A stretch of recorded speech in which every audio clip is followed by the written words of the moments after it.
Live. Everywhere. On netrootsradio.com.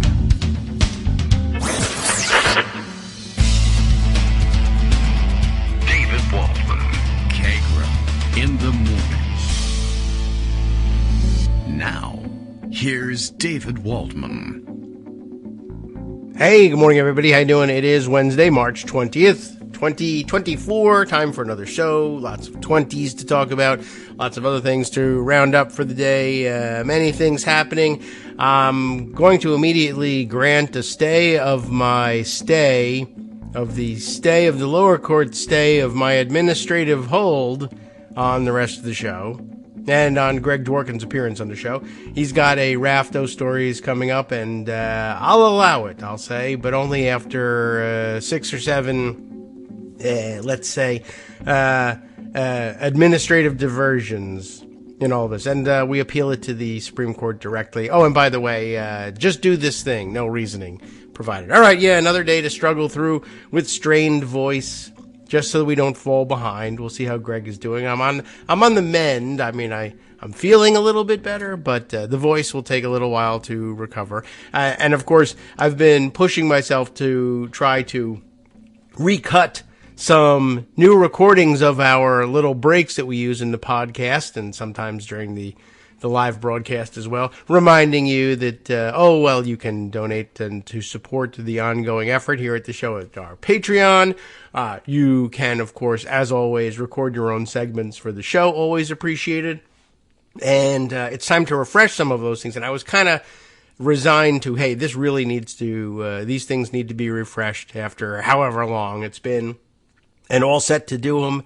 Well, all set to make myself do them anyway. And then I thought, it would not do to record them right now. So all of this to say, you should all go to patreon.com/KagroX and help support the show with a monthly donation to make things worth doing here and to make sure that there's good reason to get out of bed and that I can justify myself and the continuance of this show. Let's say well into retirement, because why not? We got to start thinking about things like that. I'm old, and I'm not recovering like I used to. All right, plenty to round up today. Lots that I think will inspire and, I don't know, also a lot that will shock you. This morning's note from Scott sent me the Guardian's coverage of something that's got coverage around the world, really. You'll never believe it. Jared Kushner lives in a bubble and is totally insensitive to everybody else in the world. I'm speaking, of course, of his plan to develop Gaza for multi-million-dollar seaside condos. I mean, I guess it stands to reason, right? We all know what we think about Jared Kushner. And I guess if you're dumb as a bag of hammers, everything looks like a bag of nails to you, I suppose. And I find it kind of interesting, leaving aside, and I mean, this is a big ask, leave aside all the issues swirling around Gaza for just a moment. I don't know how you do that. But if you were able to do that, you'd crystallize this one thing about Jared Kushner. It's really bothersome that 4 years as the right hand, essentially, to the ultimate power in the universe, not the Death Star, but the United States presidency, which is a little bit like Death Star, I guess. But being that close to the center of everything, going into it as a real estate developer, admittedly, he's sitting on a giant pile of money. I don't know how successful he is at it. He's a nepotism baby at the job anyway, but going into it as a real estate developer and then being put in charge, by the way, during those 4 years of finding a Middle East peace plan. And of course, you're supposed to fix the pandemic. He did all those things incorrectly, stole all the money, et cetera. Everything he touched turned to garbage, just like Trump. But coming away from that experience and then being asked, all right, this enormous world problem, Gaza, what do you think? And he still is like, I still see it as a real estate problem. I've learned nothing. It's like wasting the world's most valuable internship, which is essentially what it was for him. and coming away with no educational experience from it whatsoever. Not to mention the, of course, obvious insensitivity of his answer to anything. I mean, why is that not the problem or the solution to everything? Mogadishu, I understand, beautiful this time of year. I don't know whether it really is or not, but waterfront city, I don't see him suggest that. Well, although I wouldn't put it past him, because obviously his solution for Mogadishu would be, bomb it, bulldoze it, put up Trump Tower or something like it. I guess eventually it'll start being named the Kushner Towers, and I guess it'll still start to go that route. But I don't know what to tell you. I don't really know even why you bother asking him, except for the fact that, well, I guess you have to ask him, because he was the guy most immediately previously in charge of Middle East peace plans for the previous administration, the President of the United States. I mean, I guess that should tell you a little something about whether or not you should be voting for this guy the next time around. The answer is no. No one on this, no one on the program, no one listening to the program is likely to do that. I guess it was also a big day for answering the people who said, well, maybe we should give Trump another try because they're all the same. And I can, despite all frustration, I think that was a pretty clear illustration. And anybody who's still holding out at the same at this point is being ridiculous. I know they're not satisfying you. That's true. And you can just say that. But the idea that there are people in the Biden administration who are like, yeah, you should absolutely level the whole place, put up luxury condos that we can sell, and then to hell with the people there. Who cares? Whether they live or die, I couldn't care less. Although Jared was a little more diplomatic than that. Put them in the Negev desert and give them a watering can and see how they do. Like, okay, well, anyway, you all saw that. I just wanted to kind of acknowledge that. Greg Dworkin is here with a collection of other stories, and probably that one too, just to say, yeah, we don't like that very much. But then we can move on to the rest of the stuff. Good morning, Greg. How are you?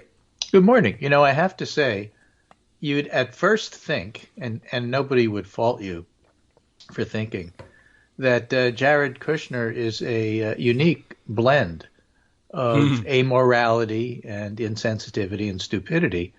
But you'd be wrong, because he really represents every Trump donor. Yeah, pretty that exists. They're all like that, all of them. They're all, they're the big donors are. They're all slightly more refined than really. Donald Trump is. Not when you talk to them. You think they are. But no, they put on a show. No, they're not. Well, like they don't smell bad and they're not orange. Well, look, I'm talking about comparing him to Kushner. Not Trump. Oh, okay. Yeah, I'm comparing him to Trump. They're all slightly more refined than Trump is, and they're happy to have him romping around doing all the dirty work. But yeah, they're no more refined than Kushner. Is putting an aspirin between your legs. Yeah, well, it's a country club kind of a joke. Every single one of them. Oh, well, they're true. Really, they have a lot of money. They must be sophisticated. They must be eccentric, not crazy. Yes, let's talk to them and interview them. Oh, my God, what did you just say? Right. They're all like that. Yeah, they're weird people, and when you can hold yourself out separate from the rest of humanity because you have that much money, I guess all the weirdness comes to the fore. You're able to put it on display and not care anyway. Right. I don't know. And if they weren't like that, they wouldn't be Trump donors. Right. That's true. They would just be wealthy, regular people who, or someone else's donors, right. I guess. They basically know enough to stay out of politics. But no. I guess really that's a good point. Now thinking about, where Trump comes from and who he is and how, we've known him for years. The idea of a Trump donor, like, all right, you got to be a special kind of dumb or evil or weird or getting some kind of kickback. What would you be donating to Trump for? After all this time. Yeah.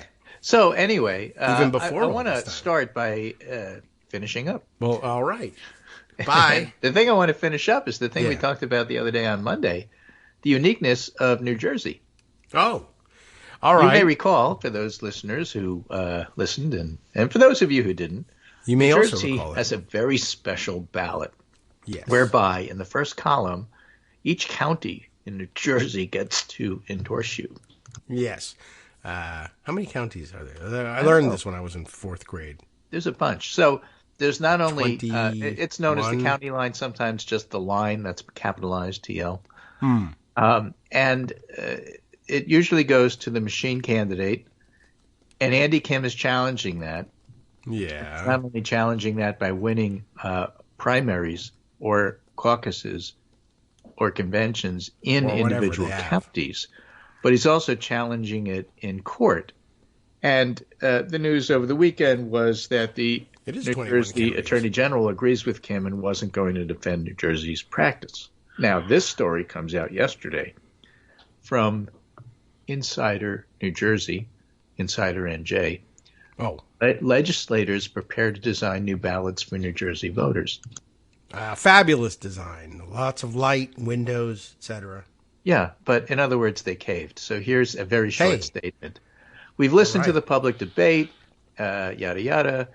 We've been doing this for 80 years, like it was never a problem before, summarizing. But then they write, as leaders, we have a demonstrated record of working in a bipartisan way on issues regarding voting rights. We're committed to beginning a public process on ballot design in New Jersey, including a thorough and thoughtful review of other states, as well as a process that involves input from the public, Senate President, Senate Minority Leader, Assembly Speaker, Assembly Minority Leader. So basically, Right. they're on record as saying, okay, we get that you see what we're doing. We'll at least have to, pretend to do something about it. Maybe we'll actually do something about it. Well, all right. Always up for a design challenge. And yes, it is 21 counties in New Jersey. I was stuck in my head somehow, and I double-checked it. So, yeah, 21 different operations to decide. That's interesting. An interesting patchwork of approaches to electing a statewide federal official. The SCOTUS is going to have to step in and make sure that the counties don't necessarily give away their line to different people. I don't know. But I guess it's okay if it's a state. Well, no, it's a federal No, it's hard federal to know election. because, they don't. Yeah. SCOTUS doesn't base anything on law. It's Right. like, what's the outcome? Yeah, I guess if they don't like the idea of Andy Kim getting his way, Then they'll support yeah. it. And if they think that it somehow helps Republicans, then they'll support it. And if they think it helps Republicans, they're against it. yes, or something like that. I don't know exactly how they do it. It's Right, the true. Groucho Marx approach. Look out for to- those to patchworks law. is all I can tell you. Okay, Yeah. well, good. New Jersey Anyway, on I its just way thought to that was reform. interesting. So follow up to a quite unique discussion because New Jersey is just different than everywhere else in that regard. Yeah, a lot of things still done differently there. Now, there was a set of primaries yesterday. Right. And Tuesday. Biden won his and Trump won his, and there's more to the story than that. I'm sure. So, because yeah, that isn't the story. maybe the bigger story is the Ohio Senate primary, but I'm going to start with top of the ticket. Okay. There were 4 Democratic primaries and 5 Republican primaries. Why 5 and 4? Because More. in Florida, Oh. also known as Florida, the Democratic Party decided not to have a primary. And as a result, some general elections, which were scheduled on the same day, went to Republicans because Republicans did have a primary, and that brought the vote out. So Hey, there's a that's bunch a of bad blue idea. cities that are now with red mayors. Thank you very much. I think they should have thought about things. Well, the Democratic Party is just fundamentally broken in Florida.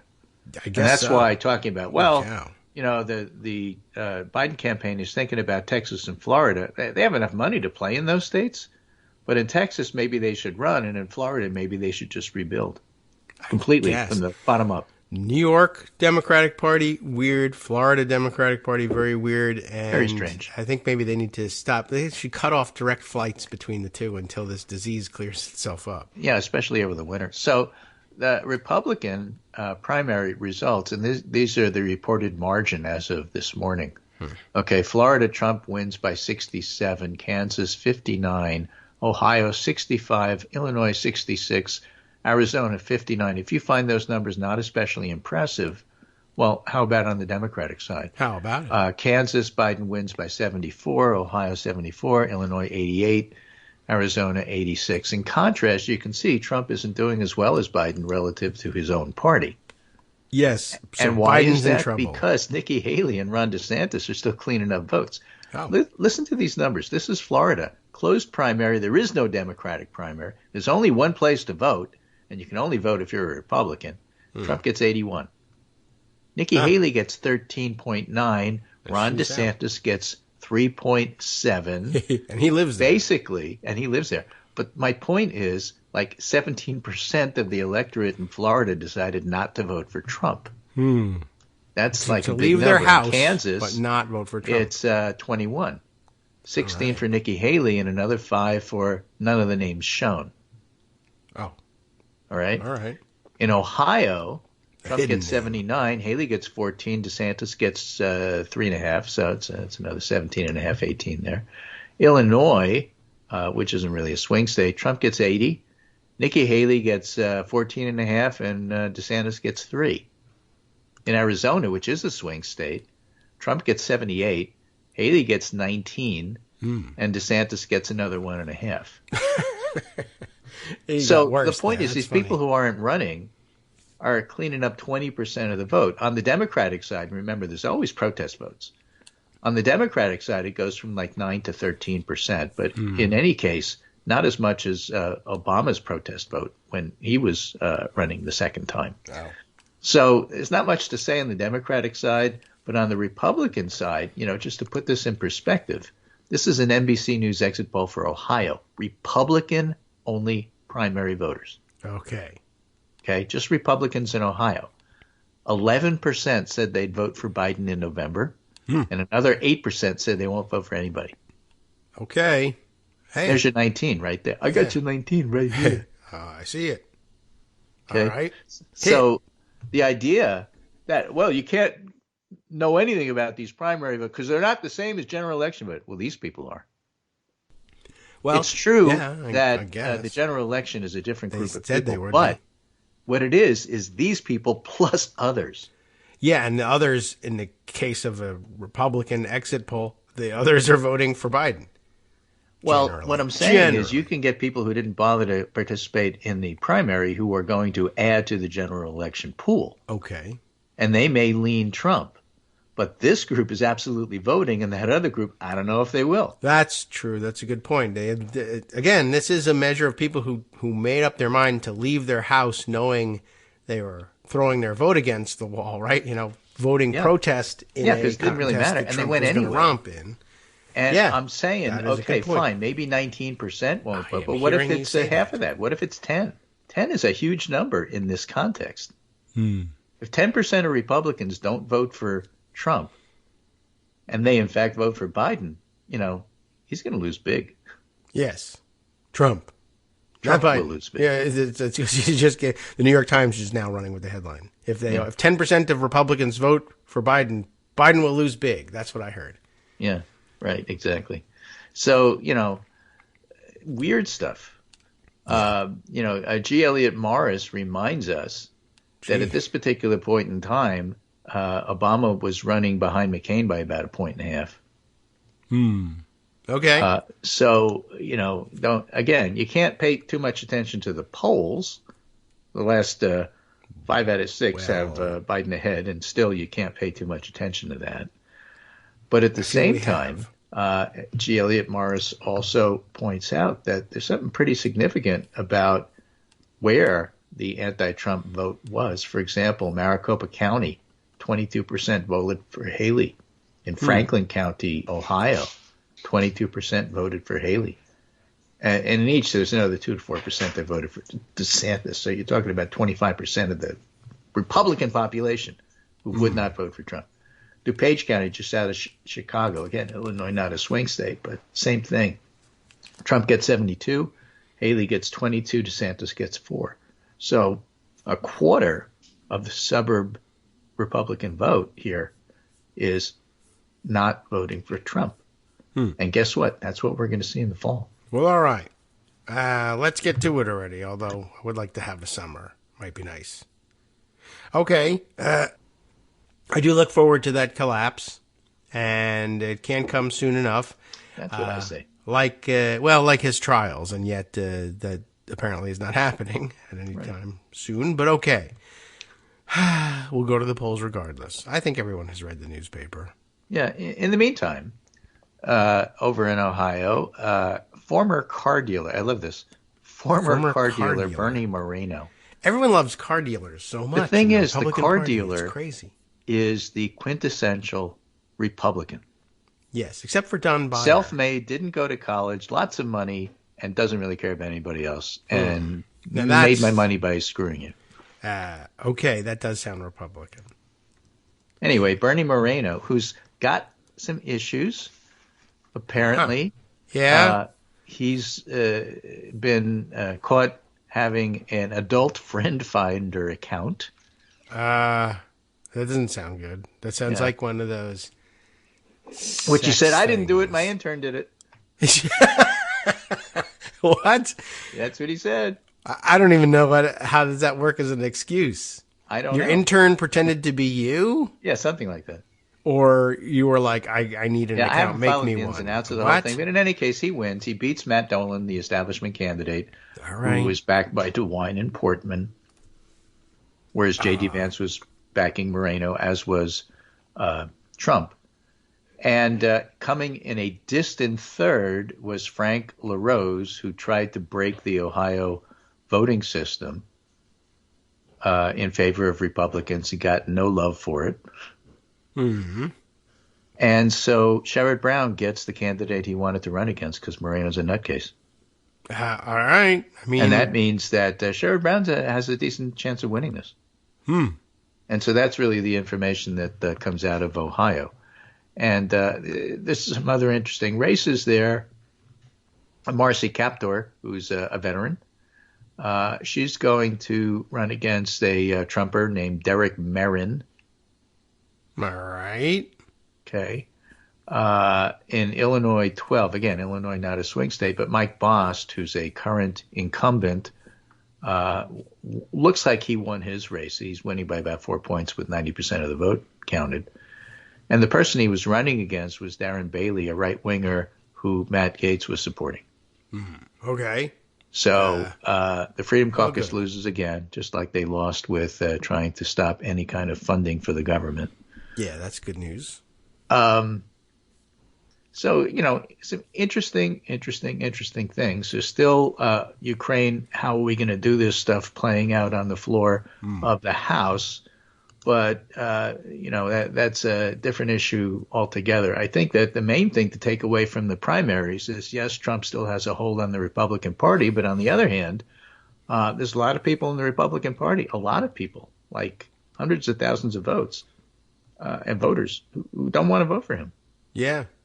Many people are not. Yeah, many people are saying that I'm not voting for him. Yes, and then they are not voting for him. And then they go ahead and they don't vote for him, which, And they're telling pollsters on the way out, too. All right. Well, we'll take it. And I guess we'll see another. It would just be so interesting if another Republican Senate candidate, and I do hope it happens, obviously, goes down to disastrous defeat because he's simply too completely wacko far right for wherever he's running. Even for Republicans, even for a red state, and still not say we are doing something wrong here. I don't know how it happens, but I guess this runs in parallel with Trump's total takeover of the Republican National Committee as well, which has been a big story in the last couple of days. And I guess they won't move to fix things because they'll just, I don't know. I guess if they have an autopsy, they'll say we died great. It was beautiful. We should do it again. Well, I think part of the big... Remember when they tried those things? Yeah, but I think part of the big story about the RNC doing this, CNBC had a very interesting piece, which I didn't send you, but I will now. Well, so it'll be right forced at the bottom, you to send it to me. Where you can find it. Inside the Biden effort to recruit Nikki Haley donors to help defeat Donald Trump. What nefarious plot is this? Biden's team is successfully recruiting some former donors to Nikki Haley's campaign. You remember I said Nikki Haley voters don't necessarily want to vote for Trump. Nikki Haley donors don't necessarily want to give money to Trump either. Yeah. With Haley formally out of the primary race, this effort's gone into overdrive. Winning over former Haley donors bolsters Biden campaign coffers while also taking these donors off the field for Donald Trump. So this is good news. It is, and it's a wise move for a number of reasons. Anytime money comes into your campaign, that seems pretty wise. But it is important to tie that money up because otherwise, who knows what happens to it. They're not going to give it to Trump, but a lot of those Haley donors would probably say, well, all right, I can't bring myself to cut a check to Trump, but I'll just give the money to the Republican National Committee because I still support the party. But of course, now with that that's move, populated it makes with it looters. very difficult. Yeah. And that's why I say this is really significant in regard to what you brought up about taking over the RNC. Yeah, vacuum the money up so that they don't change their mind at any point later on. You got to take that money, those pieces off the chessboard if you can. But, speaking of playing chess, the effort to win over Haley donors got a boost when Trump threatened to blacklist Haley donors. Anybody that makes a contribution to Haley from this moment forth will be permanently barred from MAGA camp. We don't want them, and we will not accept them. Right. And they said, fine, we'll give the money to Biden. All right. I mean, you'll be deported, but okay. We'll take your money first. I mean, this might not save you. Right. Now, you are old enough, and I am certainly old enough to remember a different era in which donors like this used to both sides it. Oh, yes. They used to give to both sides and said, and whoever won, they'd say, hey, we donated to you, you owe us. Yeah, I'm covered. Right. They don't do that anymore. No. All right. I mean, well, more for us if we can vacuum it Let me give you a blast in the past, and this sort of is surprising in the way that Mike Pence is surprising. Barbara Comstock, a former Virginia Republican congresswoman, I'm sure you know her well. Boy. Yeah. Was co-chair of Haley's campaign, and she's working against the Trump candidacy. Yes. I support Republican voters against Trump. I support Republicans for Ukraine. Comstock told CNBC in an email, still figuring out what other things would be most helpful. Endorsing Biden, but you'll get there in the end. Yeah. We'll find out when she puts signs up in her house when we drive past it on Route 7. But yeah, no real love for Barbara Comstock. But okay, independently do your own thing. Sure. Yeah.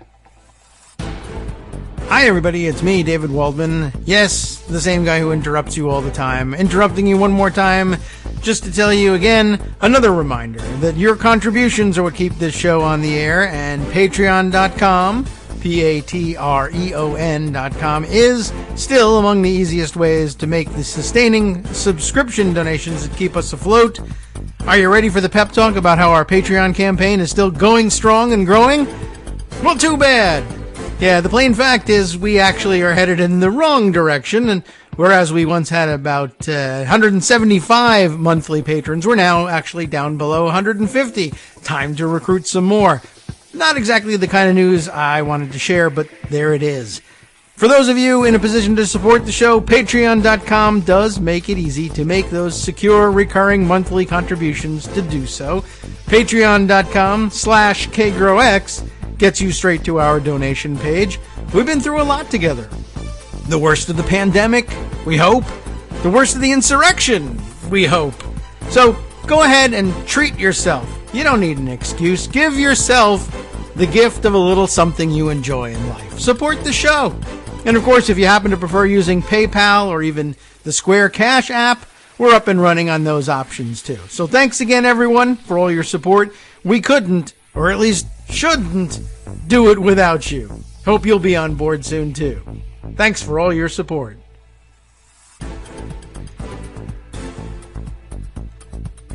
All right, welcome back now to the Kagro in the Morning Show here on Netroots Radio. We're both gauging how far we can go on the voices we have. You go to war with the voice you have. I'm at war right now with the voice I have. This cooperative discussion has its pluses and minuses. Yes. We speak like the Northeast New York area in interrupting each other all the time, but at the same time, instead of just staying quiet for 15 minutes and resting our voice, it's not how we do things. That's here right. Sorry. Yeah, exactly. So what else can we do before we collapse here? Where were we? Well, I'm going to tell you about a guy named Ed McBroom. Oh, yes, right. Okay, Ed McBroom. Broomface McBroom, you told me about this. Who is a state senator in Michigan who defended the integrity of the election and said all you election deniers are nuts. Oh? What kind of person is this? His final report amounted to a total evisceration of the stolen election myth they promoted and still do to this day. In an interview, McBroom said voting for Trump in Michigan's GOP primary last month wasn't hard. And although he considered the possibility of other candidates, they had zero chance and they weren't going anywhere. And this is the money quote for me because it encapsulates Republicans everywhere. Nothing brings people together like winning, McBroom said, and we want to win, so we're supporting our ticket. This is Mitch McConnell when it comes to impeachment, and I blame this on McConnell because if McConnell had voted to convict instead of acquit, people like McBroom wouldn't have to make this kind of decision. But low-level apparatchiks all over the country are saying, well, what do you expect me to do? It's my party. I have to. We want to win. Well, no, you don't have to because Mike Pence isn't doing it. And obviously Barbara Comstock isn't doing it. There's a whole bunch of other people who have souls, backbones, morals, and a whole bunch of other things aren't doing it. But you have to because you have nothing. You're an empty suit, and you want to win, and that's really all you care about. And so that's your modern Republican Party. I guess so. Well, this state senator eviscerated Trump's voter fraud claims. I thought this was going to have a happy ending, but no. Yeah, that's what you'd think. You know, although it's who is it? Sununu Chris Sununu of New Hampshire, who is backing Haley. You have to back Haley because Trump's awful. He's terrible. You're going to vote for him? Well, of course. Yeah. What else am I going to do? I mean, what do you expect me to do? He's our party nominee, and I have to vote for the party. Why do you have to? Because. I guess that's it. Well, it's like talking to the Supreme Court. You know, why did you decide this way? Because I did. Because. Yeah. All right. I did. All right. Well, so, I shouldn't have been shocked because, well, one, they're Republicans, and two, I don't know. Yeah, he's got something of a Boris Johnson look about him in this photo here.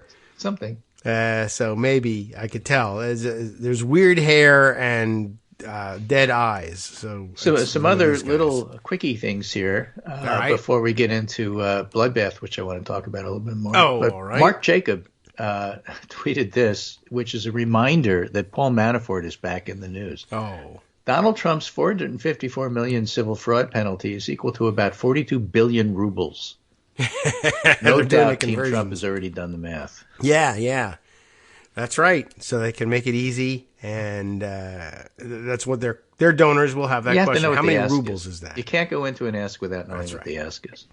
Okay, right. Marcy Wheeler has been doing an admirable job reminding everybody and goading the press, who so far, for the most part, have not responded, but maybe they will eventually. Reminder that it's not a coincidence, and you should know why it's not a coincidence, that Paul Manafort is back in the news. He's being discussed as coming on board with the Trump campaign, not only because he was pardoned, etc., by Trump, but because Paul Manafort is the guy responsible for laundering the rubles into dollars to make things work. Trump is super deep in debt, although I don't know that he's actually going to pay any of it, but he's super deep in debt, needs cash, and Paul Manafort is the guy with whom he has the most experience hoovering up and laundering Russian cash. So, well, the thing is, so Mark Jacob gets it. And to be fair to Paul Manafort, he's a convicted felon for things he did before he joined the Trump campaign. Right.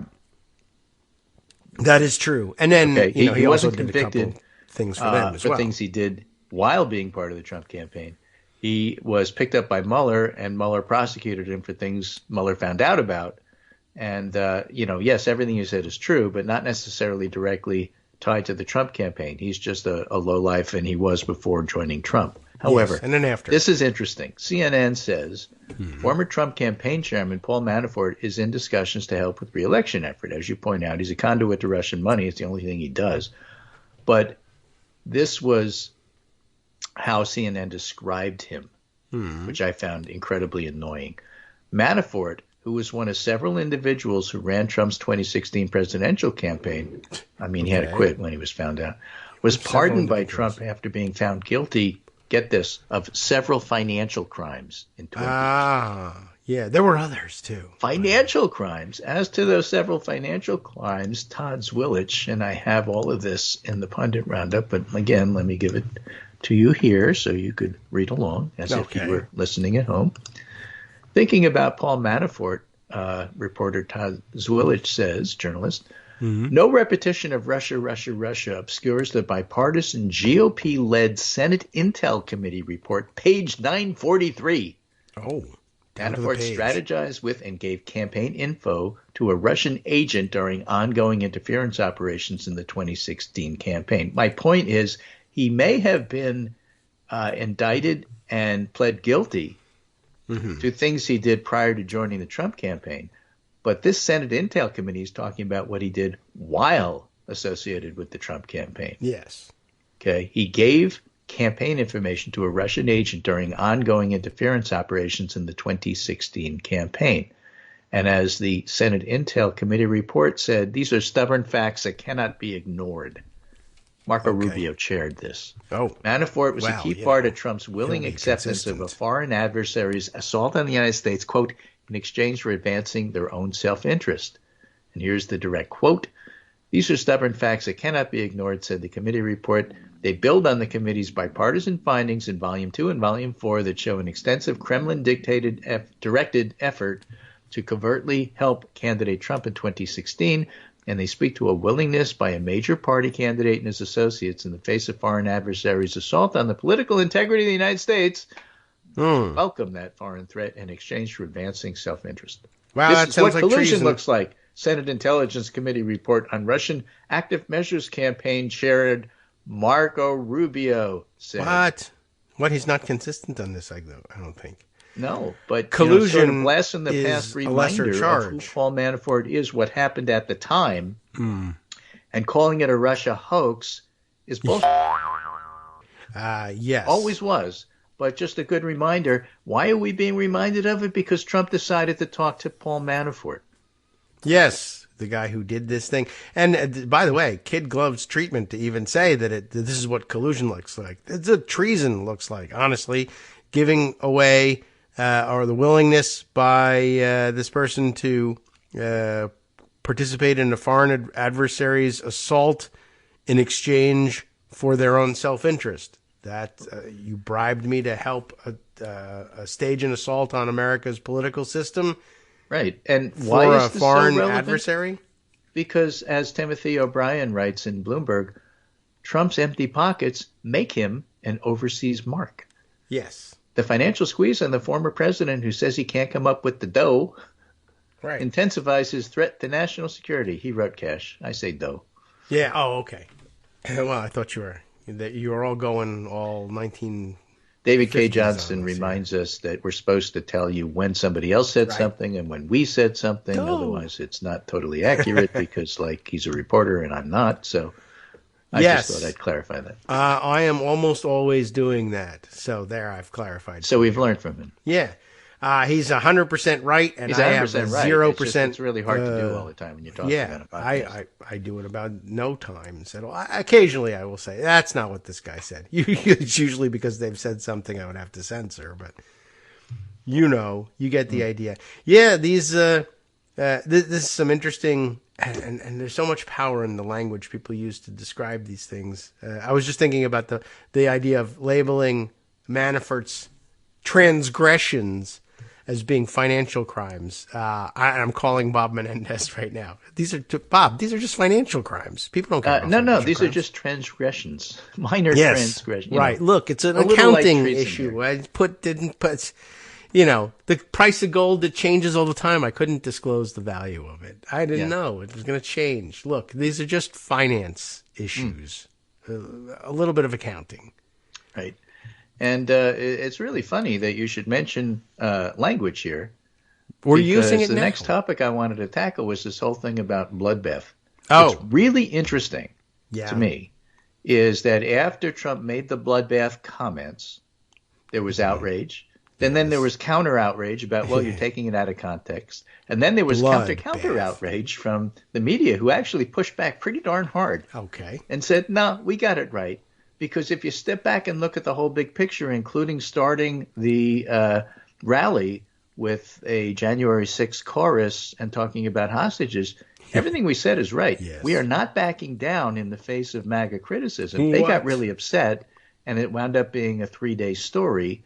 And, of course, then they brought up all the other stuff. I mean, there's stories about how January 6th is central to Trump's campaign and, a bunch of other stuff. But here's a really interesting threesome on the topic that I thought was worth going over. Firstly, Aaron Blake, writing in the Washington Post. Bloodbath aside, Trump's violent rhetoric is unambiguous. He's already warned of riots, violence in the streets, death and destruction if he's Warned wronged. of. All of that context is Staged. vital. Trying to say this was just about the auto industry, Aaron Blake is basically saying is crazy because, like, we know what he's saying. He says it all the time. He's going to say it again.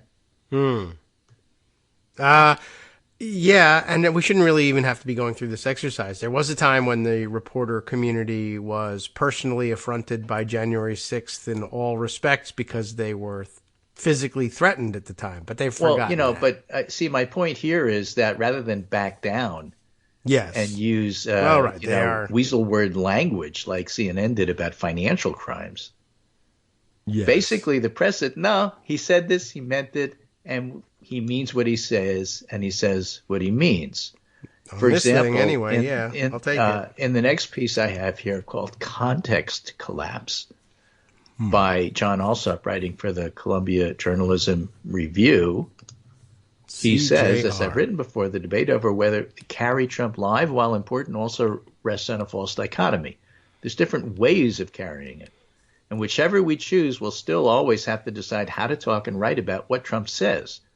Over the weekend, even otherwise sharp stories on his Ohio rally resorted to euphemisms to describe the speech as a whole. This is what reminded me of it when you were talking about describing Manafort. Okay. Discursive, headline seizing, freewheeling. Freewheeling. Gave that was only really a unfair. fuzzy impression of what it was actually like. If Trump's Dylan word is choices freewheeling. matter, so do ours. Yes, I'll agree. Yeah, freewheeling was not even discussed much. Everyone was the discursive thing. And I picked up some, from other people. Freewheeling. Sharp, controversial, pointed, caustic. I mean, Hitleristic. it's ridiculous. Yeah, it is. I don't know what else to tell you about it. So I'm glad they're involved in the self-criticism. Good. But yeah, we're going to say it has to be a rapid response thing. First line reporting of when people call for widespread massacres in the street should be, this is not good. So he's talking about how we should actually approach, and he's just saying the media hasn't really figured it out yet, and it's complicated. And he says, in 2019, Lenore Taylor, the editor of The Guardian's Australian edition, turned heads among U.S. media observers when she argued in a widely shared op-ed that watching a full, unfiltered Trump press conference had changed her perception of a man she thought she knew well. Really? Taylor realized, quote, how much the reporting of Trump necessarily edits and parses his words to force it into sequential paragraphs or impose meaning where it's difficult to detect. In most circumstances, presenting information in intelligible form is what we are trained for, but the shock I felt for hearing a half hour of unfiltered meandering from the President of the United States made me wonder whether the editing does our readers a disservice. Yes. Those who feared normalizing Trump's lies, in other words, might have been normalizing his incoherence instead. And what I found interesting is she wrote this in 2019. That was 5 years ago. Still true. Yes. But she was one of the first to point out, he's completely incoherent. And that's why when he said bloodbath in the midst of talking about the auto industry, I can understand why a literalist among us, or as we used to like to say, the N people who get the meaning of things and the S people who go by detail. Yeah. Right? The S people say, well, this is exactly precisely what he says, so we have to report it as such. And the N people say, you got to talk the bigger meaning here. I'm an N person.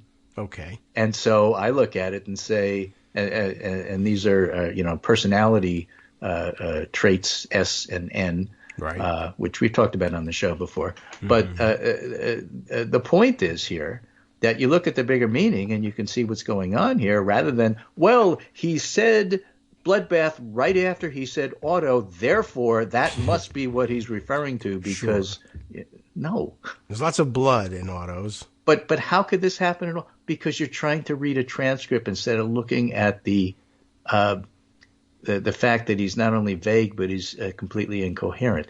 Yeah. His incoherency makes you, the wordsmith, try to straighten out what you think Trump meant rather than simply telling us what he said. Yeah. I mean, okay. Yeah. I get what they're doing, I guess. But first of all, everybody should be trained by now to understand that he can mentally flip-flop between subjects instantaneously. And he does all the time. Yes. So and you know context, when you watch his entire rally. The context of his comments isn't necessarily the words that come immediately before or after what the person says. And he could be discussing the auto industry and then flip to a bloodbath. The Japanese, the cars that they bring in are unfairly competing. And I'll tell you something about the Japanese. We bombed them with an atomic bomb. That's the least of it. What does that mean? Right. He's not just referring to the auto industry. Right. And not at all.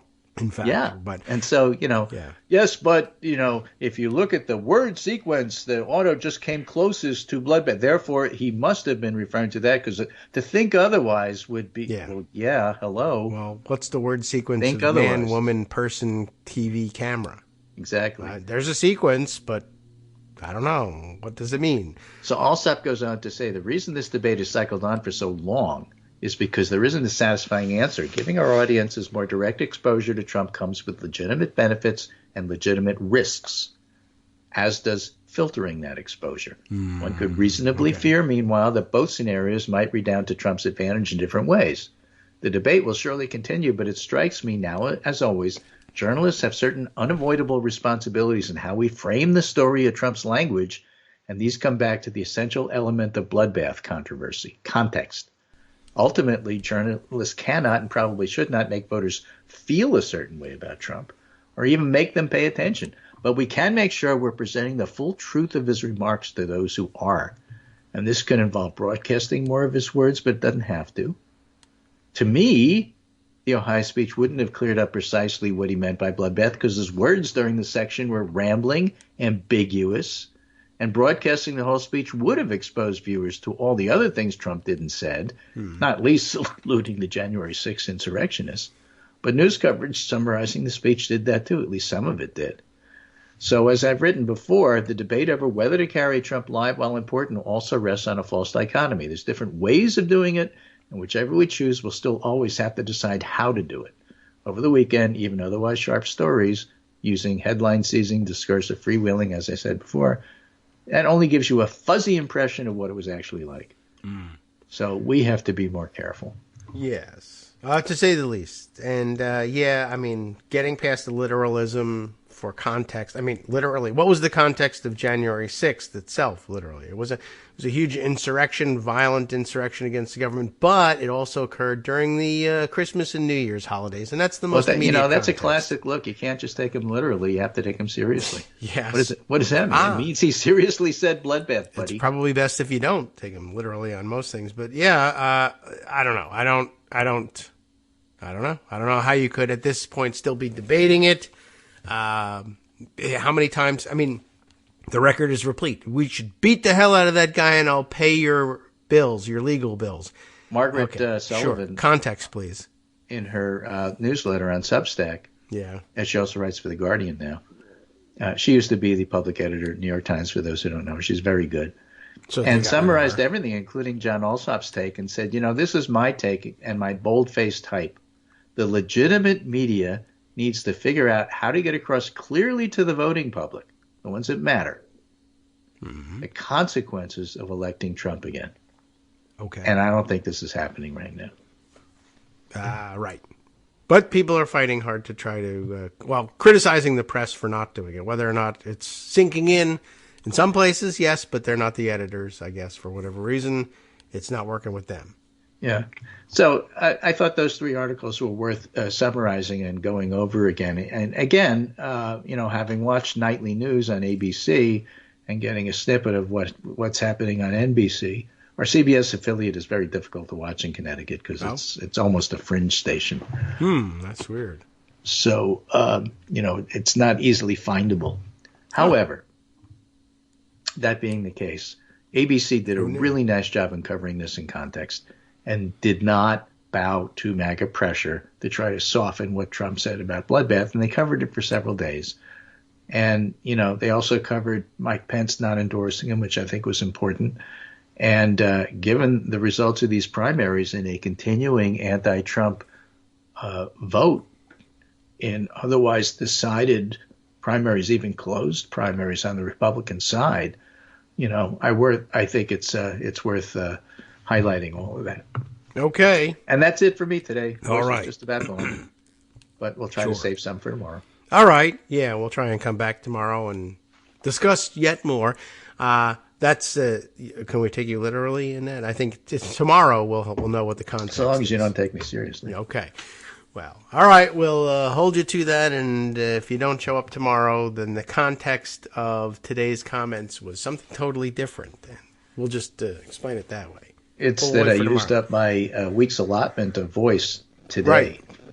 That's right. You it's the same amount of time, but you addressed the issues with twice the passion.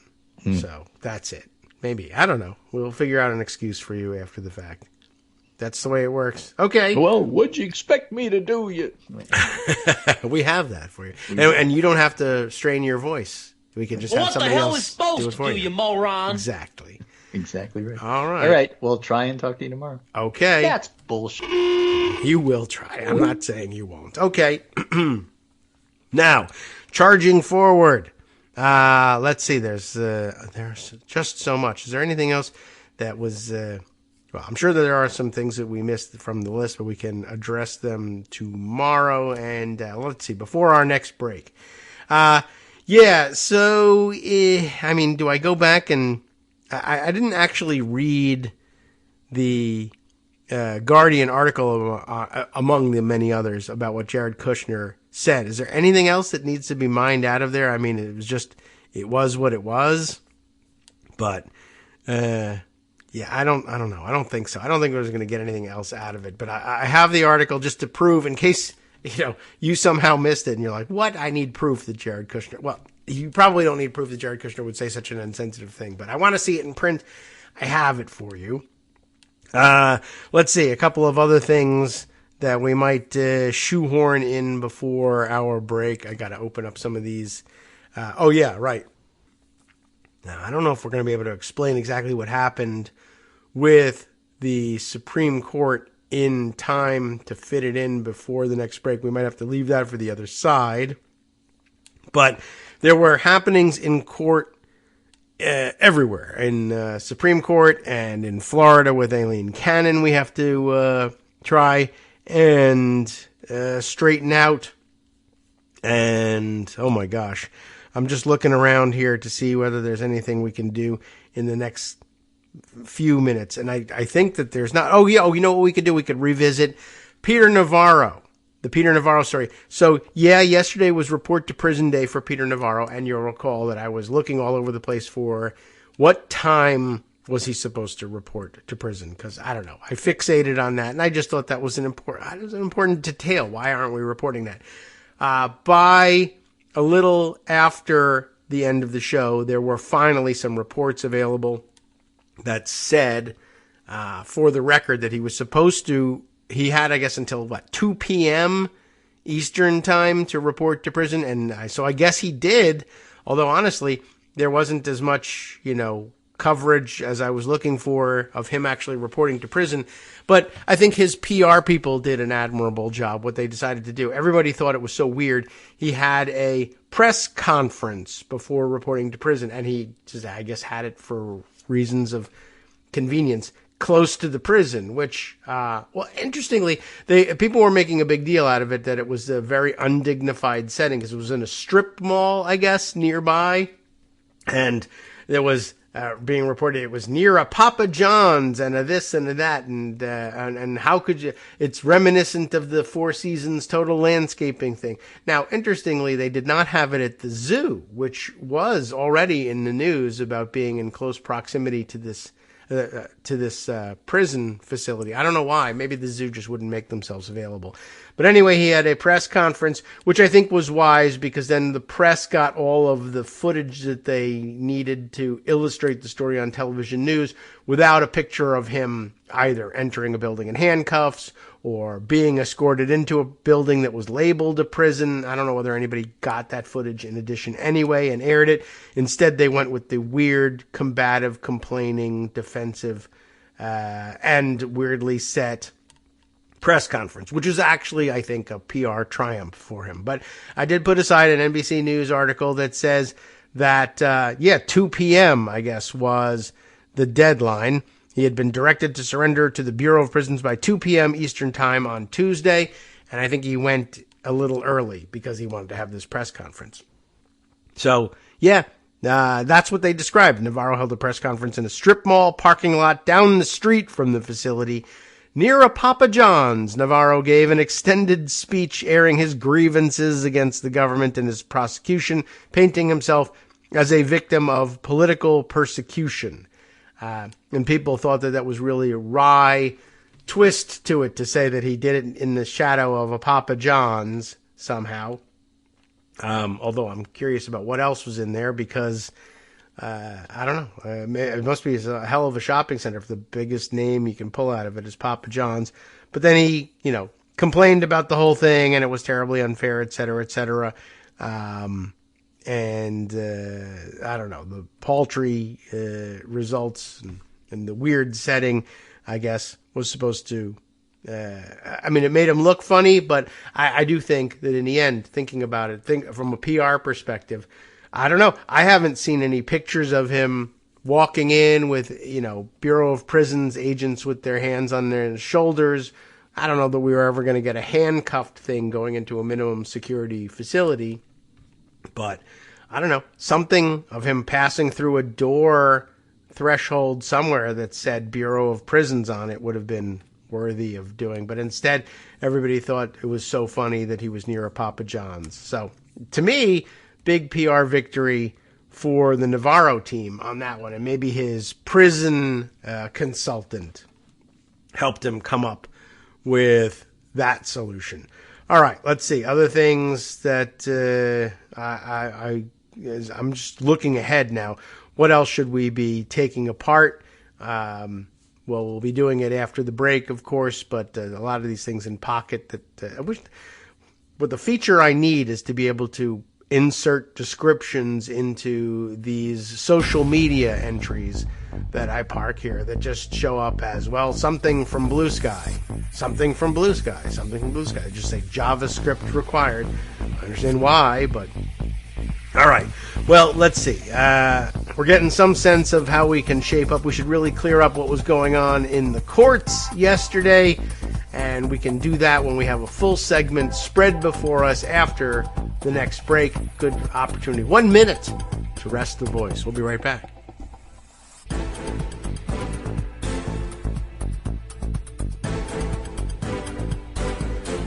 All right, welcome back now to the Kagro in the Morning Show here on Netroots Radio. I just thought maybe we'll throw this in here.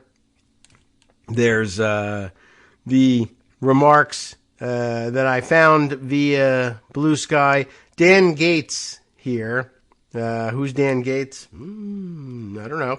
We can go and take a look. Just a regular guy, I think. Plant biology and bioinformatics and data science are his interests. So just a regular guy who just happens to have spotted something of value here. Responding to Blue Sky and possibly also Twitter from the old days, personality Go Like Hell Machine, who I see all the time, saying, look, we won't have to wait long to find out, but I promise you that Trump's attorneys and hatchet men and advisors have put a whole lot more thought and effort into trying to figure out where to come up with the money than any of us have collectively. If they could do it, they would have. So I guess just commenting on the fact that they're hitting dead ends here.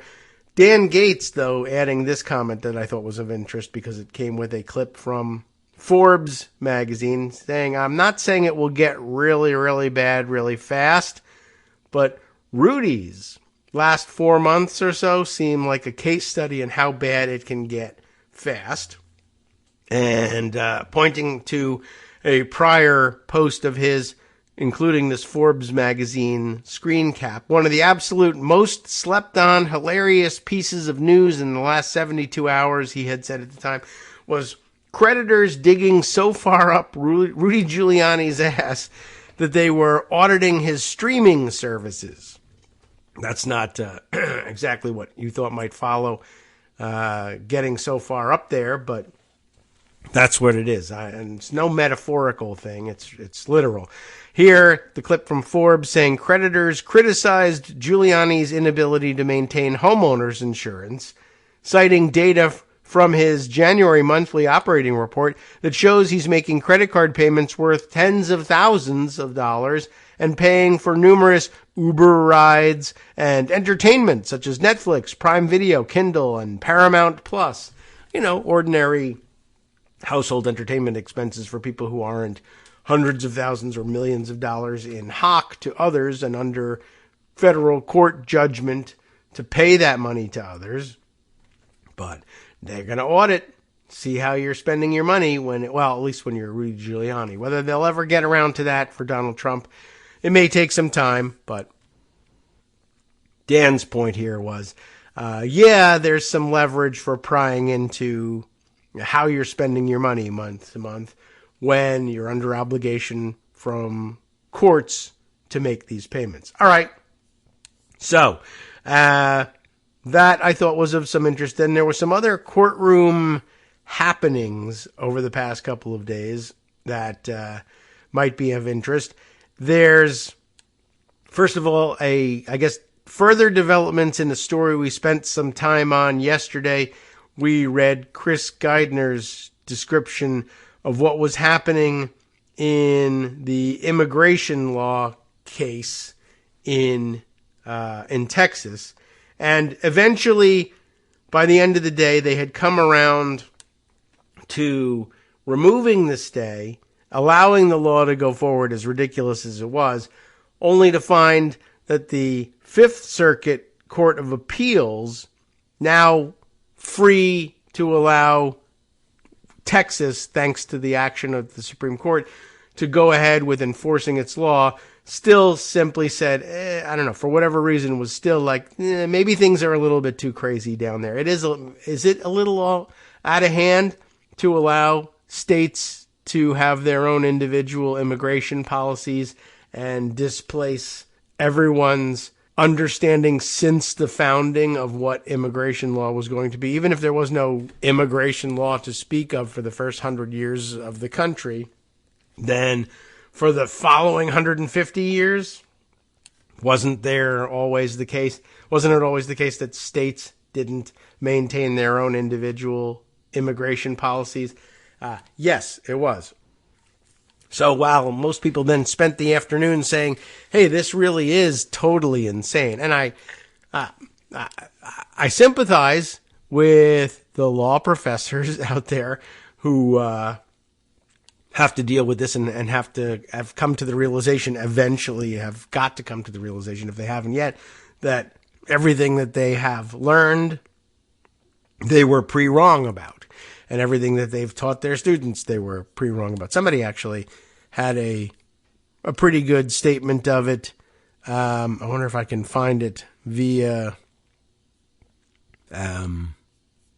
Blue Sky, although I'll have to look in a different setting because I've also set aside some other pages here. But somebody was saying, in their very smug voice, as a joke. I mean, they were being smug about it. Where is this?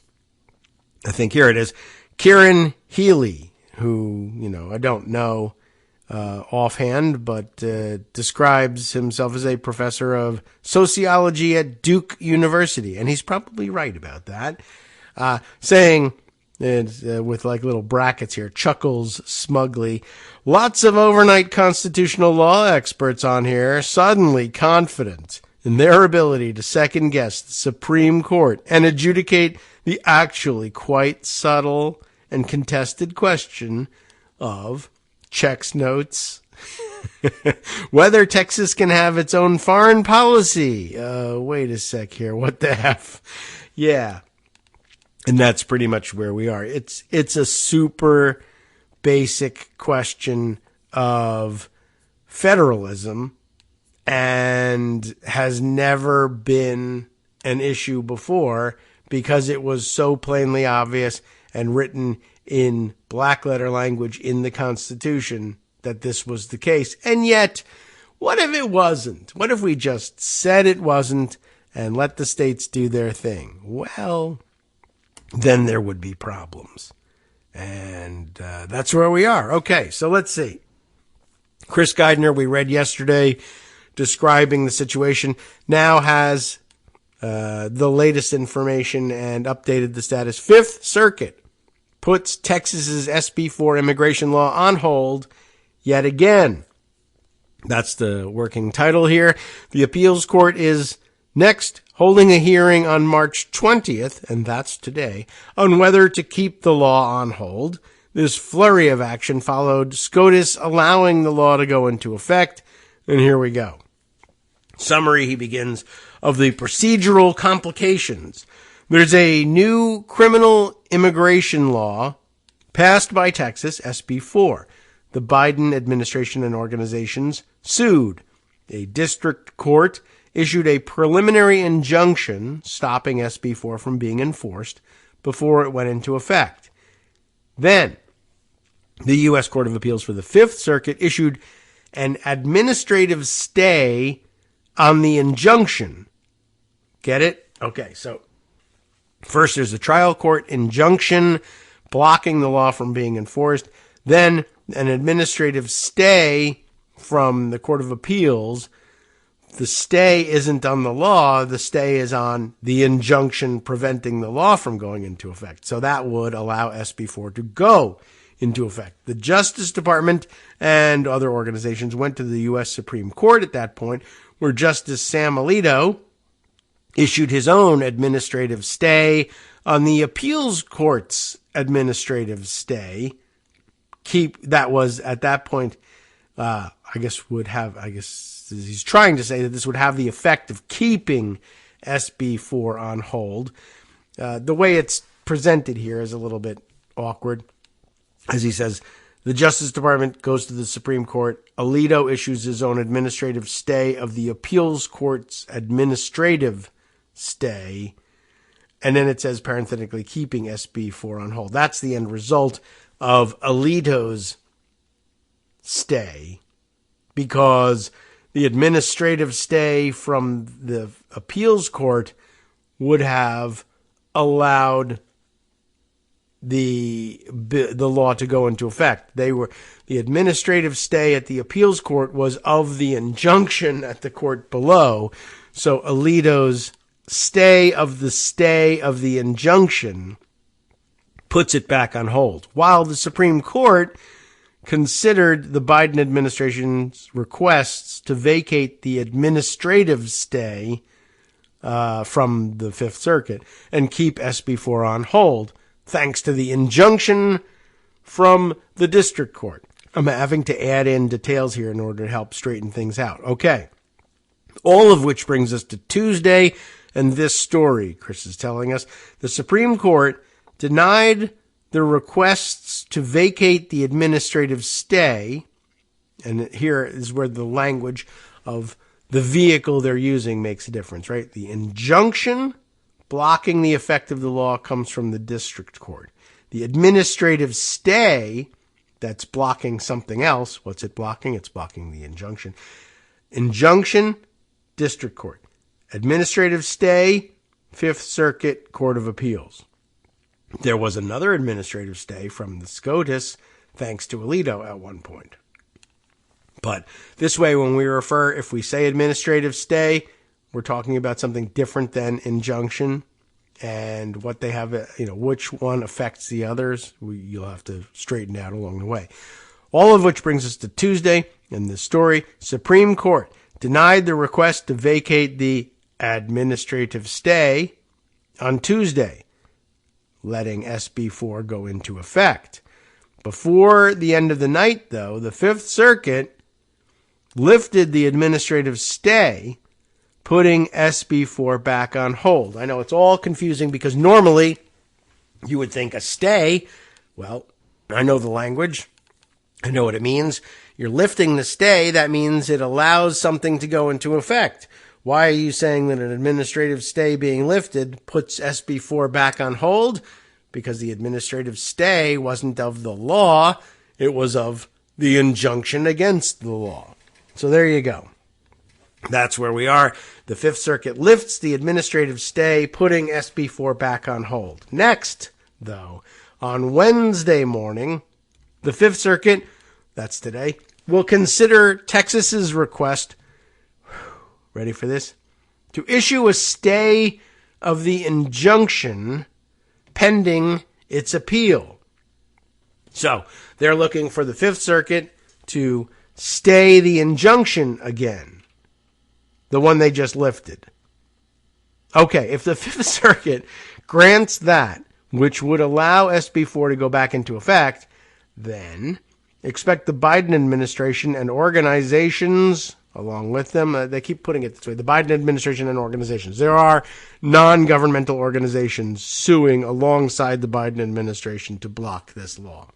So it would allow them to go back to the Supreme Court if the Fifth Circuit grants that Texas request for another stay of the injunction. Whew. If the Fifth Circuit denies that request and therefore keeps SB4 on hold, Texas might go to the Supreme Court seeking a stay pending appeal there. So it's all very complicated, but I think you know where the players stand. The state of Texas wants the SB4 law to go into effect, and the Biden administration and other non-governmental organizations alongside it would like for it not to go into effect. And it all hinges on where you stand, or what you're asking for depends on who you're trying to force to do something. Right now, there's still, underlying it all, a federal district court judge has enjoined, that is to say, placed an injunction on, enforcing SB4. And the question is, can you undo that with administrative stays on the injunction? Okay, so now back to the original article as Chris drafted it yesterday with updates throughout.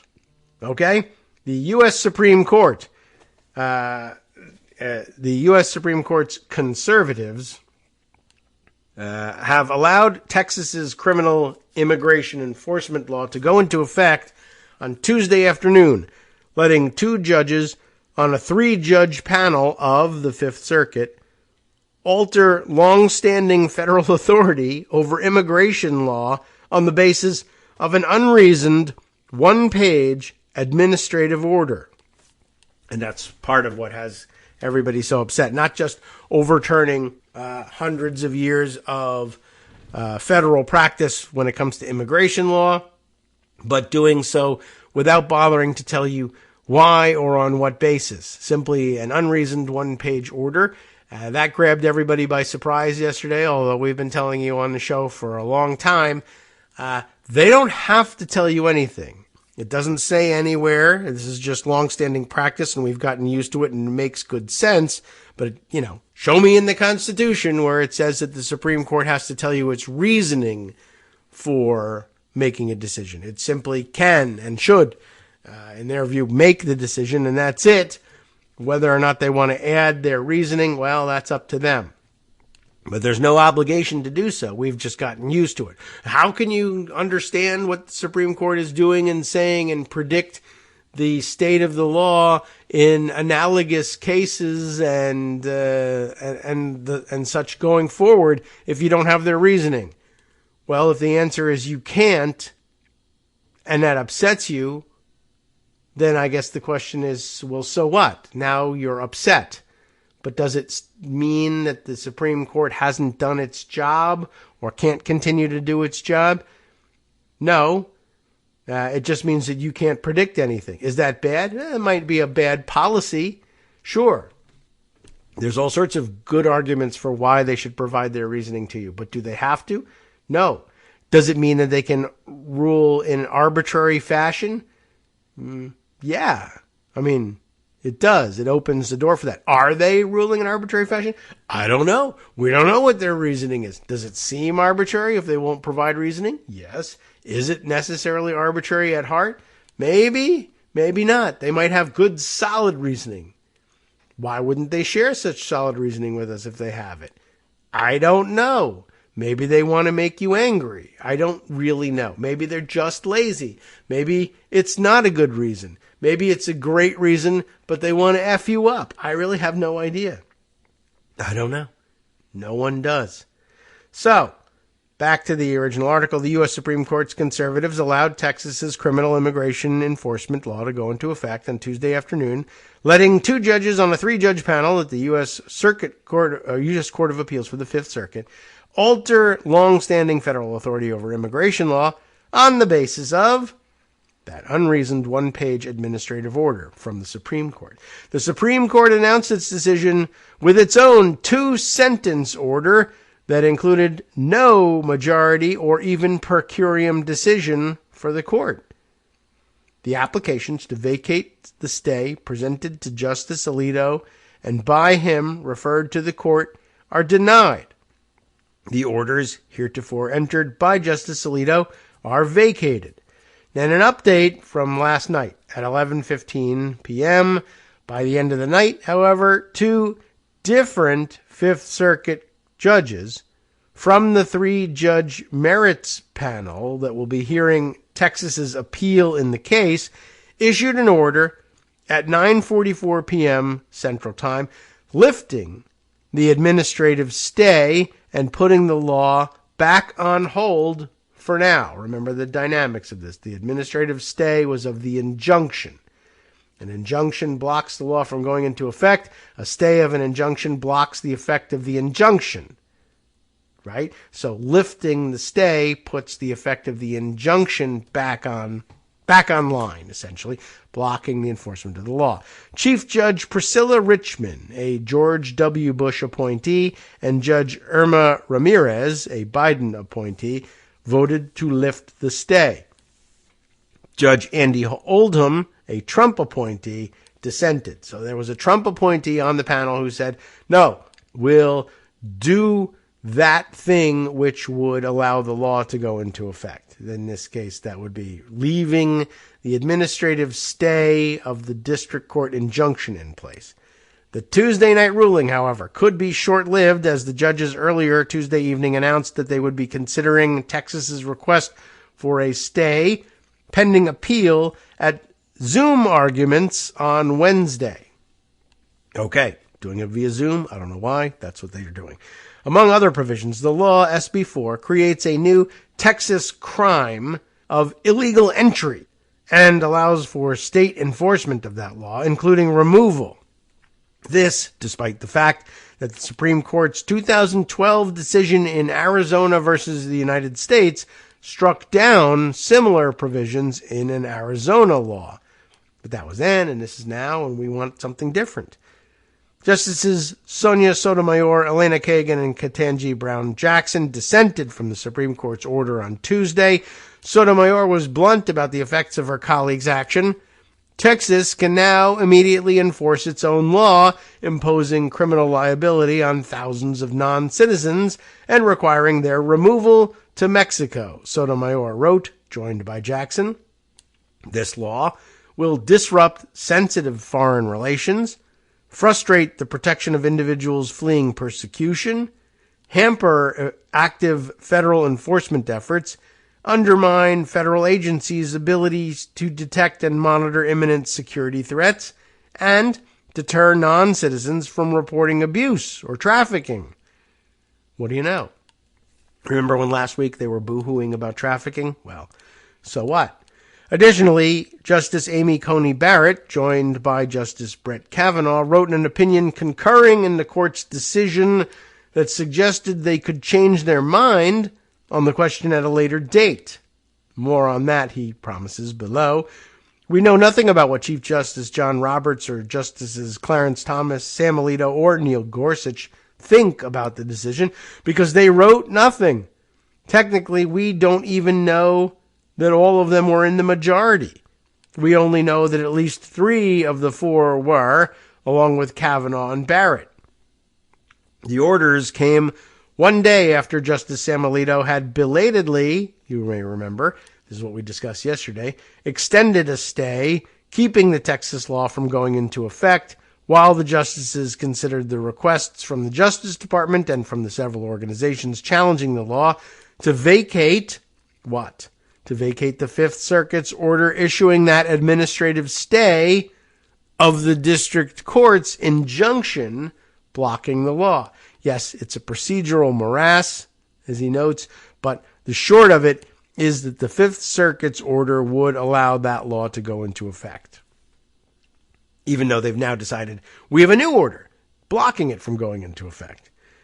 In asking the justices to keep the law on hold during litigation, the Justice Department lawyers argued that allowing the law to go into effect would profoundly alter the status quo that has existed between the United States and its states in the context of immigration for almost 150 years. So shouldn't we we should take a go slow approach to this, don't you think? The Supreme Court ruled, at least for now, against DOJ and the organizations, as well as, in effect, against the 114-page district court ruling enjoining the Texas law, all in favor of allowing the Fifth Circuit to do whatever it wants with the law while it hears the appeal. In so doing, the court's conservative majority has again allowed Texas law that is clearly unconstitutional under the court's precedents to go into effect. Why do we say again? Because you'll remember, as he points out here, as with the Supreme Court's 2021 decision allowing what was then Texas's SB 8, its vigilante enforcement abortion ban, to go into effect by citing complex and novel antecedent procedural questions, Barrett, joined by Kavanaugh, feigned helplessness on Tuesday because of the very unusual procedural posture of the case. Do you all remember first of all, the SB 8 vigilante enforcement abortion ban? This is the law that allowed others to essentially snitch on people who they suspected were leaving the state to try to get an abortion that they would otherwise be restricted from getting in Texas. And you could bring an enforcement action against them and that you could win money for doing so, right? That you would get a bounty for turning people in for supposedly violating the ban on what kinds of abortions and in what sense, under what terms you could get them in Texas. Too hard for you and you leave the state? Not only were you in trouble with Texas when you returned, but somebody who turns you into the Texas authorities could win money damages for doing so. So that presented some very weird constitutional issues, and at that point, the Supreme Court said, we don't really know how this thing is going to come out. It would have been wiser to stay the application of the law until things could be fully litigated and we knew how it was going to work, but instead they said no. And at that time, Barrett and Kavanaugh, everybody, I guess the conservative majority said, well, we're confused and scared and confused by the whole thing. We're caveman justices. We're just going to have to let it go where it goes and find out what the state of the law is later, which is bizarre for a Supreme Court to state. And they have essentially relied on the same excuse this time, saying, well, it's such a weird and unusual procedural posture. There's nothing we can do somehow. In an exercise of its docket management authority, the Fifth Circuit issued a temporary administrative stay and deferred the stay motion to a merits panel hearing Texas's appeal of the injunction against SB 4. It's, again, another weird case management situation here, that there's one panel of the Fifth Circuit that's hearing the merits of the case, the underlying legality and constitutionality of SB 4, and apparently a different emergency panel hearing the question of should there be an administrative stay imposed on the district court's injunction, and how will we react? I guess that panel also was charged with reacting to the Supreme Court lifting of its administrative stay, of their administrative stay. So the merits panel will be the one actually doing the thing that we thought the Fifth Circuit ought to be doing, I guess if they ought to be doing anything, hearing the appeal of the injunction imposed from the district court. But now we have competing Fifth Circuit panels, I guess, handling, on the one hand, the merits of the case, and on the other, the administrative procedure of the case. And they're all working at cross purposes, and yet supposedly not. All right, we're a little bit behind on the music here. Just trying to straighten these things out. But, yeah, all right, so I guess when we come back, we will restart the reading of what Amy Coney Barrett is thinking in all of this, in trying to straighten all of this out. The feigned helplessness that we heard about will possibly be explained, but it will possibly get worse. Hi, everybody. It's me, David. Let's change things up from the old fundraising pitch for just a minute and talk instead about how you can be a part of our show. If you've got a smartphone or any other electronic recording device, why not sit down and record a segment for us? Read us an important article and give us your take. Read one of your own original essays, or even just give us your commentary on something you'd like to share that's important to you. Then send the file to me at kagrox@gmail.com, and I'll try and work it into the show. Short segments, a few minutes in length, are easiest to fit in. And of course, I can't always guarantee that I'll be able to play everything, but if you've ever shouted at your radio or TV about something you wish was being covered, here's your chance to change that. Make the show your own. Send your submissions to me at kagrox@gmail.com.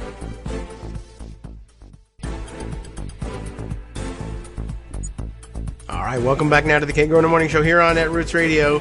We're jumping back into the middle of Chris Geidner's Law Dork coverage of what happened at the, as between the Supreme Court and the Fifth Circuit with regard to SB4, Texas's new, unconstitutional, but now maybe totally constitutional, immigration law. So where we left off after much back and forth and trying to fill in blanks and make some sense of what was going on what Amy Coney Barrett was saying in all of this.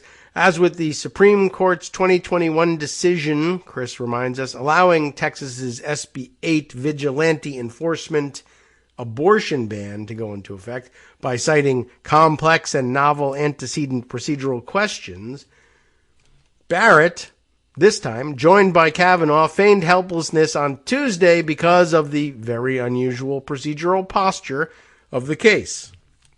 In an exercise of its docket management authority, the Fifth Circuit issued a temporary administrative stay and deferred the stay motion to a merits panel that was hearing Texas's appeal of the injunction against SB4.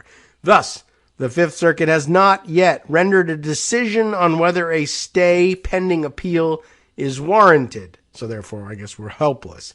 She continued, so far as I know, this court has never reviewed the decision of a court of appeals to enter or not enter an administrative stay.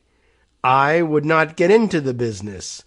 When entered, an administrative stay is supposed to be a short-lived prelude to the main event, a ruling on the motion for a stay pending appeal. I think it unwise to invite emergency litigation in this court about whether a court of appeals abused its discretion at this preliminary step. For example, by misjudging whether an administrative stay is the best way to minimize harm while the court deliberates. As Chris puts it, this absurd abdication of responsibility here is made all the more clear by the relevant portion of the Fifth Circuit's order issuing that administrative stay, which reads, it is ordered that a temporary administrative stay is granted. The appellee's request to stay the temporary administrative stay for 7 days, the date following the date hereof pending an application to the Supreme Court of the United States, is granted.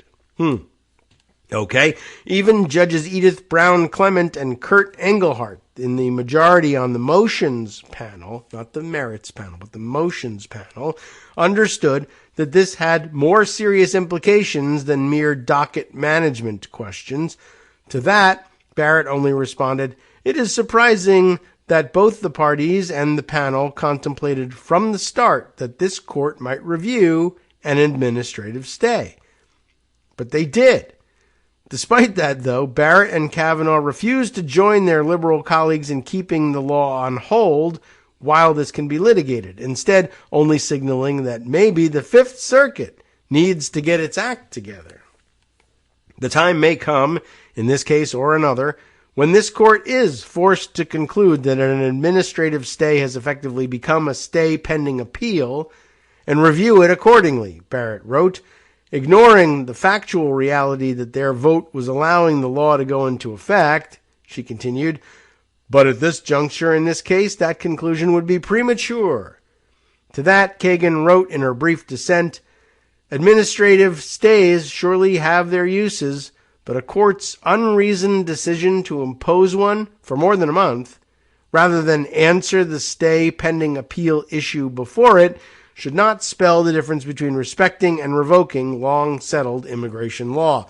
The Fifth Circuit, meanwhile, is scheduled to hear Texas's appeal of the preliminary injunction on April 3rd. Some additional news here. An update as of 6:30 p.m. yesterday, down at the bottom here. Following the Supreme Court's Tuesday afternoon order in the SB4 litigation, the Fifth Circuit announced at 5:01 p.m. Central Time that it would be holding a Zoom argument on Texas's motion for a stay pending appeal at 10 a.m. Central Time Wednesday. So that's happening at 11 Eastern, right after the conclusion of the show. So you can tune into the Zoom arguments, I guess, if you want to. Although it's a positive sign that the appeals court does appear to have seen Barrett's message, the likely result here is that the merits panel considers the motion and ends the administrative stay by granting or denying the request for a stay pending appeal, a different kind of stay, in case you hadn't noticed along the way, which then leads the losing party right back to the Supreme Court asking for relief on the shadow docket, or en banc review by the full Fifth Circuit. The panel hearing the arguments on Wednesday is set to be Chief Judge Priscilla Richmond, George W. Bush appointee, Andy Oldham, the Trump appointee, and Irma Ramirez from Biden. The arguments will be live streamed with the link available, so you can listen along right after the conclusion of today's show. Yes, confusing, you bet. And maybe it's best to just leave it at that rather than trying to straighten it out, although I did spot at least one person making an attempt at straightening these things out. Joshua Friedman offering this take on it, to review the math of all of this stuff. He begins by saying, a Fifth Circuit panel blocks Texas SB4 again the night before it hears emergency arguments. In a potential preview of the panel split, Richmond votes with Ramirez to block SB4 for now while Oldham dissents. And then he basically says, to review the math, dissolve stay.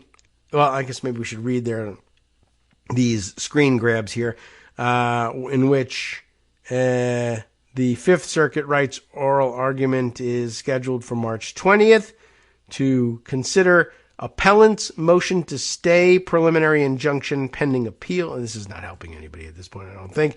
But he's giving the math here as dissolve the stay. When they say, should we dissolve the stay, that means dissolve the stay of the district court's preliminary injunction, which was preventing the law from going into effect. So dissolving a stay of injunction against the law equals preventing the law from going into effect. Got it? No. But there it is. That's about as cleanly as it can get laid out. Okay. So anyway, I just thought I'd show you that everybody is having a hard time following this one, and the Supreme Court doing itself no favors in cleaning things up. So Also, at the same time, going on in the middle of all this, there are shenanigans in Florida. And it's hard to explain exactly how wacko what's going on in Florida is, except I guess the long story short of it is the judge, Eileen Cannon, who we've always suspected would do something completely stupid to befoul the criminal trial of Donald Trump, former President Donald Trump, for his mishandling of classified information, to put it lightly. Espionage, it's an espionage trial. It's an Espionage Act trial against a former president of the United States. But there you have it. So, of course, you know what's at issue. These highly classified, very sensitive documents. So, what the hell is going on? I'll pick an article to share with you. I have in front of me, we could dive right into this, from Mitchell Epner, an attorney and former U.S. attorney, in fact, assistant U.S. attorney, offering his commentary on what's going on. He's asked by somebody else here, I'm curious to get your take on Cannon's order yesterday regarding competing jury instructions. Has she finally given Smith enough reason to, seek a writ of mandamus from the 11th Circuit? We'll explain perhaps at some point what that's all about. Eileen Cannon essentially getting ready for, eventually the trial of former president, and he loves to call himself just president, Donald J. Trump. But this is really true. An Espionage Act trial for a former president, and getting ready for that, having the various sides in the case present to them proposed jury instructions. How will we charge the jury for this? What are we going to allow them to look at? What are we going to ask them to decide? And apparently deciding to go into it with not a decision on what will the jury instructions be, but let's have everybody suggest some different ideas for the jury and how they should approach the case. Mitchell Epner here commenting, this order is so contrary to federal law, both the, the Classified Information Procedures Act and the Presidential Records Act, both directly in contradiction to some of these jury instructions she's proposing to accept, that I believe that Special Counsel Jack Smith has to take an interlocutory appeal to the 11th Circuit, and B, that the 11th Circuit is highly likely to reverse Cannon, and C, that the 11th Circuit may, if asked, or perhaps even if they're not asked and they do it on their own volition, or sua sponte, as they say, order that the case be remanded to a different judge. That's how crazy what's going on actually is. Mitchell continues here, by the way, for the time for the appeal, however, would make it virtually impossible for the Mar-a-Lago Espionage Act trial of the former president to occur before Election Day, which may end up being the point of all of this. That means he could not be sentenced before January 20th, 2025. If Trump wins, he would be able to order the DOJ to drop that case before conviction is entered, which means he'd never have to even pardon himself, which only occurs, of course, when sentence is imposed. I continue to believe, Mitchell says, that the two most likely endpoints are, 1, Trump returns to the White House and gets away with everything, or 2, Trump loses and dies in jail. I like that finality. Anyway, the only thing I know for certain about the future is that it hasn't happened yet. That's all we can say.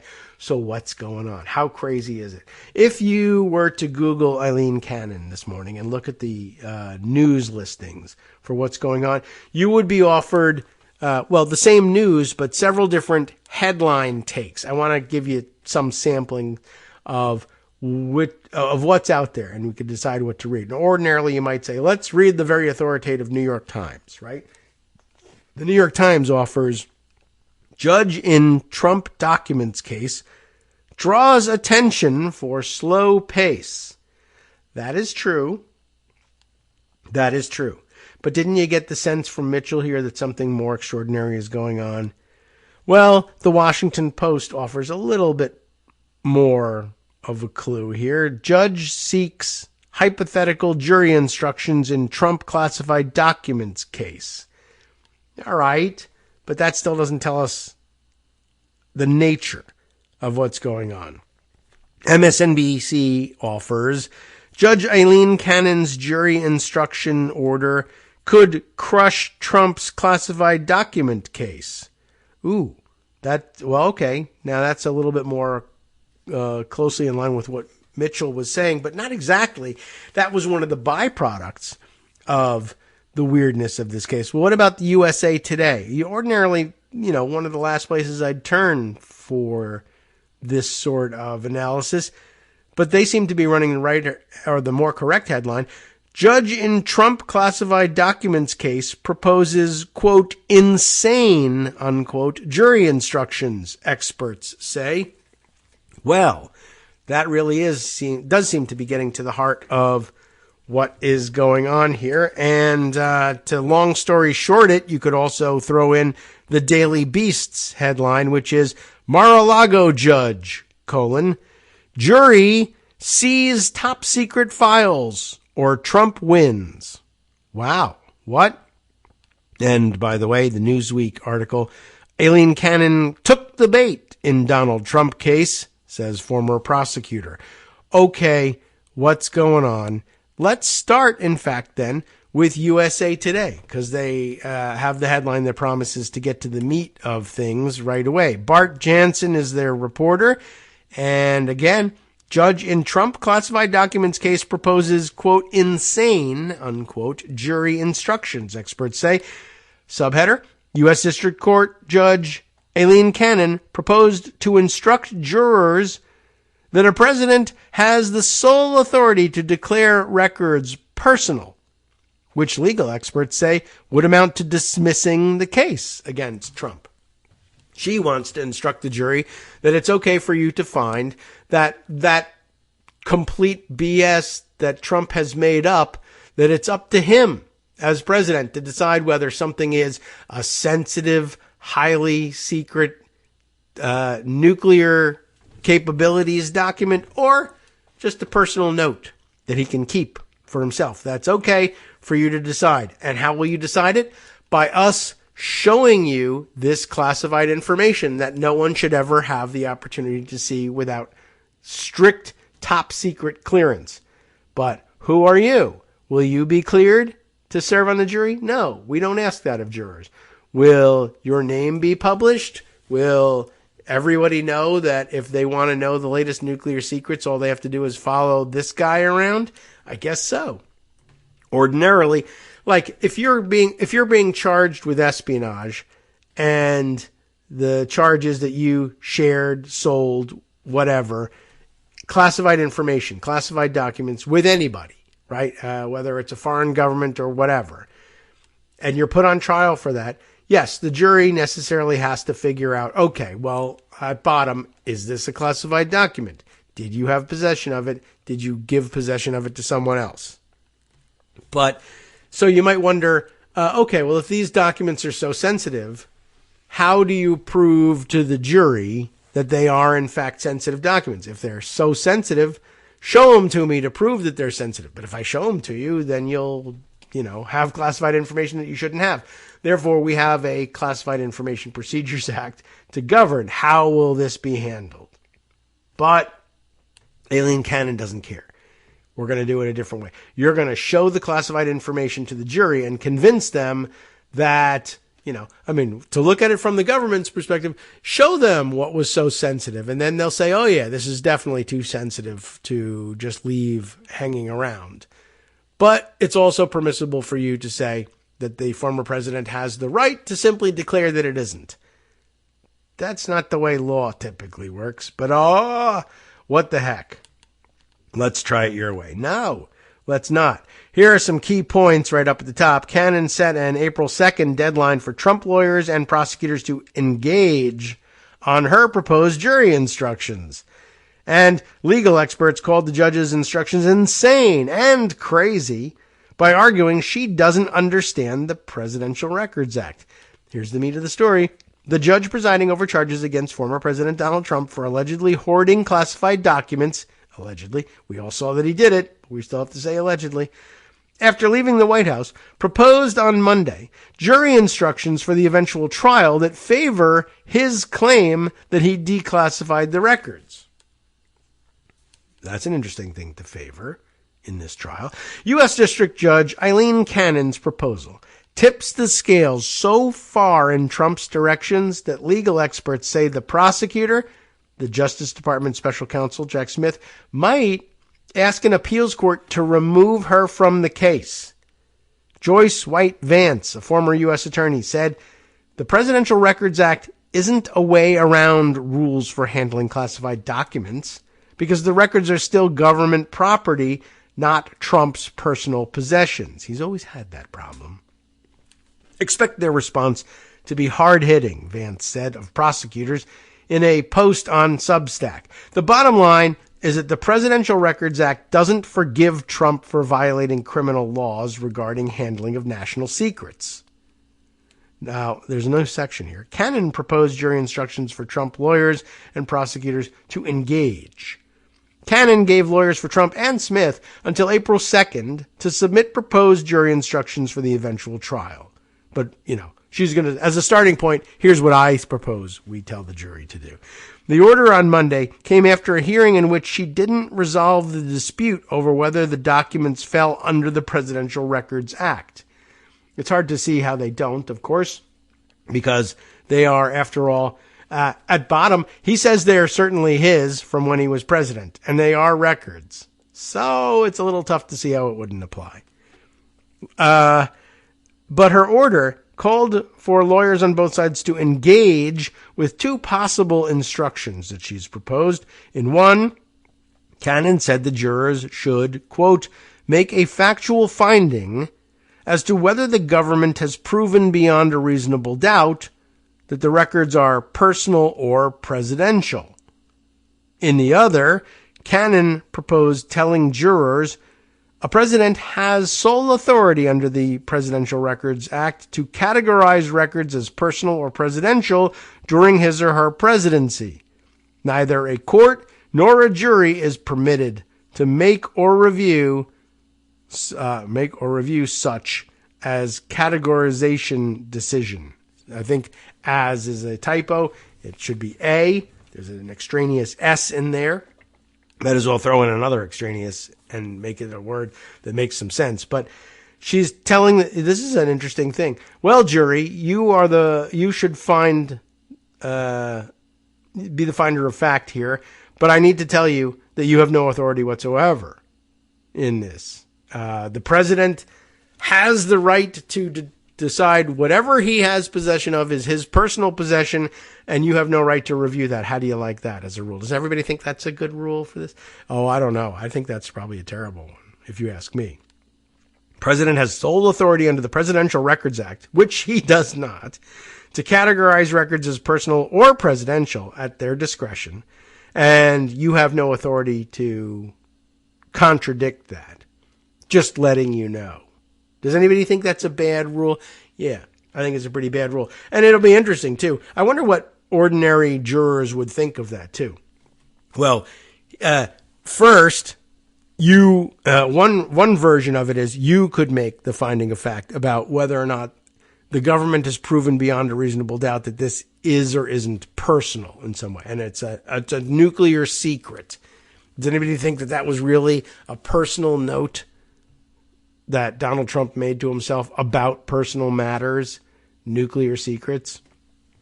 And anyway, if you do think that it might actually still be a government record, then how about this instruction? It doesn't matter what you think.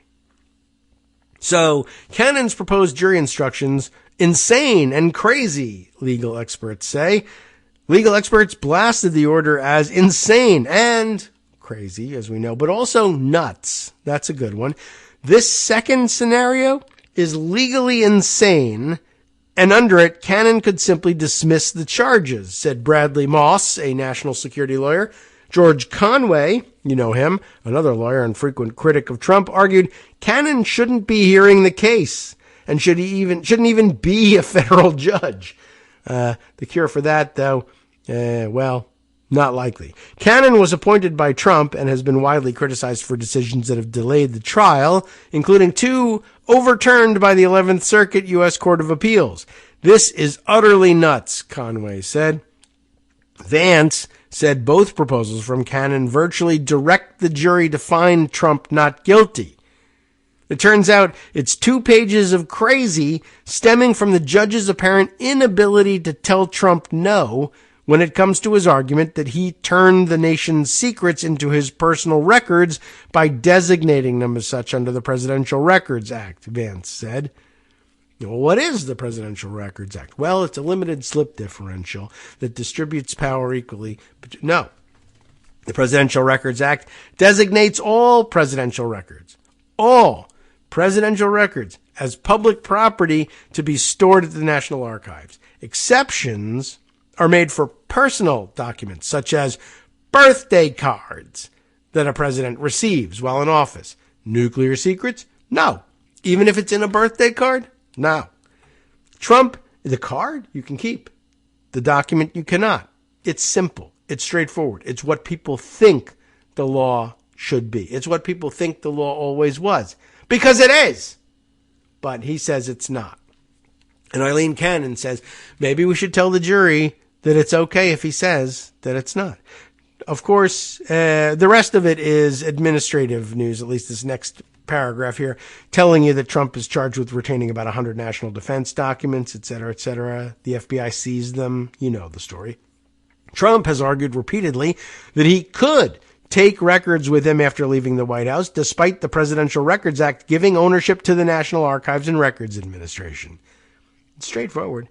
In arguing the case should be dismissed, Trump contends that he designated the classified information personal before leaving the White House. He didn't, and it wouldn't matter if he had. Trump contends that courts can't review his decisions over what records were personal, which he could keep, and which were official, which he would have to give to the National Archives. The Presidential Records Act makes disputes about the records subject to civil litigation rather than through criminal charges. Trump also argued he declassified them despite producing no documentation for his assertion. In fact, Trump was recorded in a 2021 meeting saying that he kept secret military information that he had not declassified. As president, I could have declassified, but now I can't, Trump said, according to the transcript obtained by CNN. Legal experts expect Smith to appeal the jury instructions to the 11th Circuit Court of Appeals if Cannon adopts what she has proposed. Her order seems to convey the same misunderstanding of the Presidential Records Act as when the 11th Circuit overturned her order for a third-party review of the records, right? Well, the things he took, are they in fact classified? Let's have a special master look at them and determine this. And the 11th Circuit Court of Appeals said, no, that's not how it's done, and it doesn't matter. That's a total misunderstanding of the law. She now comes back with the same misunderstanding of the law in jury instruction form. Wow. Anyway, so yes, that's just a reminder. The special master thing reversed by the 11th Circuit on these same grounds. The declassification argument is a red herring because declassifying an official document would not change its content or render it personal, the appeals panel wrote. So even if we assume that the plaintiff did declassify some or all of the documents, that would not explain why he has a personal interest in them. Moss said, I guess one of the other commentators along the way here, if Cannon adopts the jury instructions as she's proposed them, Smith could appeal to the 11th Circuit for a quick reversal. It will be very interesting on what basis that reversal is granted and what their order looks like, and that too could be determinative of how things come out here. It's pretty amazing. Wow, there's a lot and so much more that we still yet need to get to, but we're coming to the end of our time today, and of course it's almost time for the Fifth Circuit motions panel. Are we right here to hear about, I don't even remember whether it's the merits panel or the motions panel that's going to be meeting today, but you can tune in and find out and see if you can straighten it out and see what happens to SB4 later today. Anyway, many other things, many other topics, lots to get to during the balance of the week. Just no time to hang in there and do that today. I need the rest anyway. Let's see if we can't make the voice last the rest of the week by giving myself a bit of time to calm it down. And, man, what can I tell you? That's some amazing stuff. The Daily Beast story also. I think I have a separate one from the one that I looked up, with the Jose Pagliari writing about this one.